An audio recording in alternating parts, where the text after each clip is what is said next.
Good morning. It has been a rambling morning. Today is the 23rd of April. It's day 66. We're going to dive right into video games.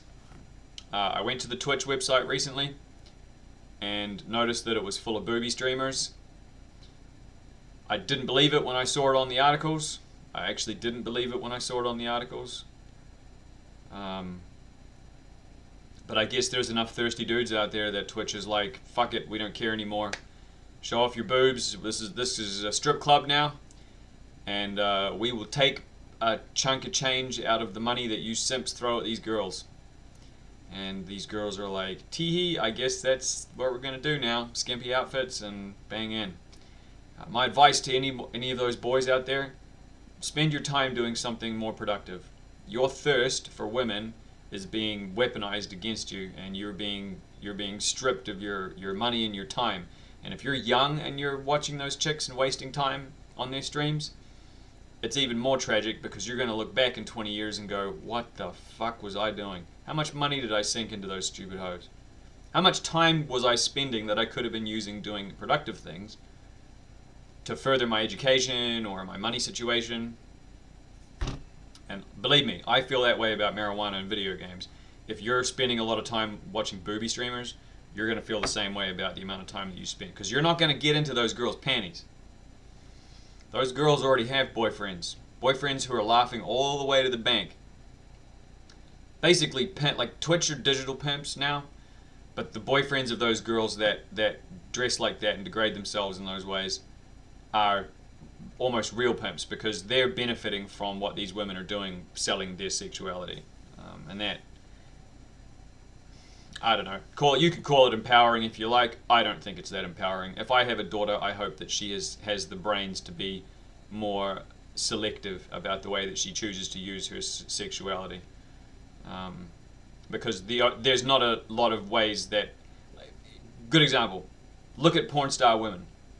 How many of them come out of porn and do anything of any value permanently and for long term, outside of going out of the spotlight and basically rededicating their lives to something else?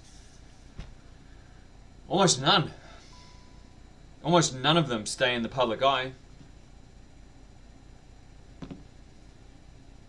And the ones that do, it's the ones who were the most vile or the most out there, and it's documentaries about what happened. People want to know, well, what happened to Belladonna? So there's a documentary about her and how she got out and then back into and then out again of porn. It's like, that's... I don't think any father starts his daughter, like when he's holding his daughter in his arms and is like, you know, one of the things I hope for this child is that she gets to express her sexuality. I hope you get to be a slut and you get to enjoy it, but then later on you get to regret it because I wasn't a better parent. I just refuse to believe that any father thinks that way. Maybe the real thing is maybe no, fathers don't think at all. But anyway, I digress. Twitch has turned into a strip club that also streams gaming, and as a result, I pulled my membership. I cancelled my account, took my Prime away from it, said fuck this, I'm not supporting this kind of thing anymore. If Twitch want to advertise that they are a booby streaming website and they want to put barriers up that talk about, you know, the content that you're clicking on, then that's fine. But they're not. They're marketing this to everybody, and it's being pushed on kids, young kids, and young kids are getting into this stuff, and this is how they're being exposed to sexuality, which in my mind is detrimental. Because young men need to be pushed outside with their sexuality. They need to be pushed out to go chase girls in the flesh. You know, make mistakes, ask a girl out, and then say dumb things that they look at you like you're a fucking idiot and break up with you over, or you wear the wrong clothes and you get broken up with. Like, go through some heartache. Learn how to be good with women through trial and error rather than this fake nonsense. But as a result of that, I actually took a good hard look at the whole gaming community as a whole, and I've noticed that when it pops up in my feed on YouTube, because I watched a lot of gaming channels prior to quitting, it all just comes across as so immature now. Like, to me, I'm sure other people it's a fine hobby, and and they don't have issues with it. But for me, it comes across as activity that I shouldn't be getting into. Not because it's well, no, it is because it's childish. It's childish to sit down and waste 6 hours of a day on a video game over a long period of time, because it's essentially, it's saying that my time now as an adult is worth the same as it was when I was in my 20s, and that's absolutely not true.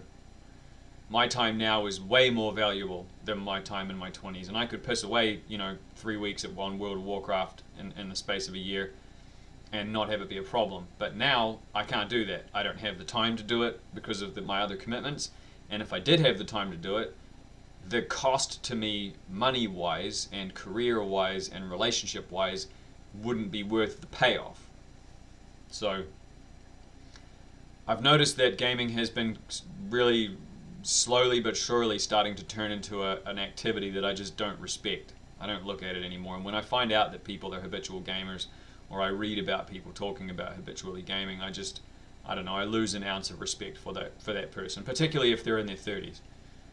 Because those people who compulsively game, I think, are going to, like I did, they'll either have to face up to the fact that they're losers and that that spending this amount of time on a hobby that doesn't return that much to you is kind of loser behavior. And I know a friend of mine, if he gets up to this episode, is going to say, well, there's a place in everyone's lives for whimsy and all the rest, and that's fine. But I think once you hit your 30s, you need to delegate a period of time for that, and then spend the rest of your time doing things that are more productive. Because adult lives, your time is not the same as it was when you were in your 20s. And as we get older, we get less and less time available to us to make bad decisions, because you're nearing that pinnacle point, and depending on how you spend your life, that pinnacle point goes higher or lower based on how you structure the foundation. And if you structure your foundation on drugs and video games, like I did for a long time, then your peak is going to be set pretty low. And I'm trying to make my peak higher, so that when I get done, when I'm in my 60s and it's time to retire, I've set my peak high enough that I can retire comfortably. And then if I want to take up smoking weed again, great. And then, so bringing that up to the conversation about weed, it's similar kind of thing. I've been thinking about it as an indulgence for my birthday, and I just can't justify doing it on my birthday.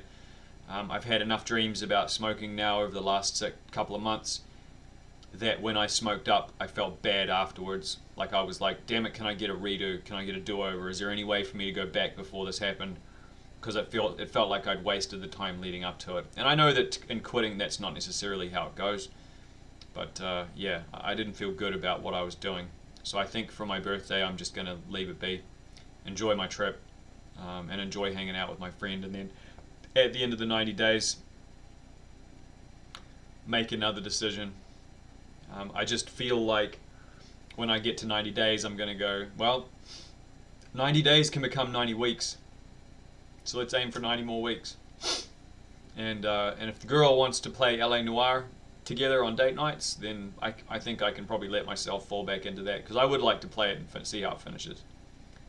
But that will be a delegated time for me to enjoy that hobby.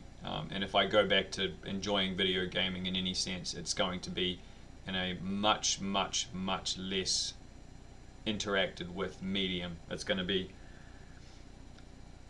like, a couple hours a week socially with the wife or with friends. And it's not going to be one of those activities where I just sit down and zone out. But we'll see.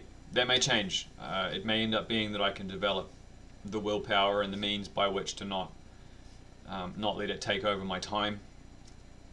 But until the 90 days are up, that's not going to happen. So anyway, that's it for me. Ka kite. Have a great day, and yeah, fingers crossed everything goes well today. Ka kite.